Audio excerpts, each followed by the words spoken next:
ভারতের নয়াদিল্লি ট্রেন স্টেশনে শনিবার কুম্ভের পুণ্যার্থীদের ভিড়ে পদপিষ্টের ঘটনায় অন্তত 18 জনের মৃত্যু হয়েছে, আহত হয়েছে 10 জন। হতাহতের সংখ্যা আরও বাড়তে পারে বলে আশঙ্কা করা হচ্ছে।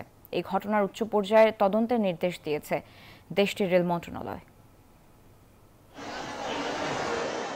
কুম্ভমেলা যাওয়ার জন্য শনিবার রাতে প্রয়াগরাজের উদ্দেশ্যে হাজার হাজার মানুষ নয়াদিল্লি রেল স্টেশনে জড়ো হন। তিল ধারণের জায়গা ছিল না সেখানে। দুটি ট্রেন বাতিল হওয়ায় ভিড় বাড়তে থাকে। রাত 8টার দিকে প্রচণ্ড হুড়োহুড়ি শুরু হয়। পরিস্থিতি ক্রমেই নিয়ন্ত্রণের বাইরে চলে যায়। একটি ট্রেন থামতেই পুণ্যার্থীরা হুমড়ি খেয়ে পড়েন। ভিড়ের চাপে দম বন্ধকর পরিস্থিতি তৈরি হয়। পদদলিত হন অনেকে। নিরাপত্তা বাহিনীর বিপুল সংখ্যক সদস্য মিলেও ভিড় নিয়ন্ত্রণ করতে পারেনি। পরিস্থিতি সামাল দিতে বিশেষ ট্রেন সহ অতিরিক্ত যানবাহনের ব্যবস্থা করা হয়। এই ঘটনায় শোক প্রকাশ করেছেন প্রধানমন্ত্রী নরেন্দ্র মোদী।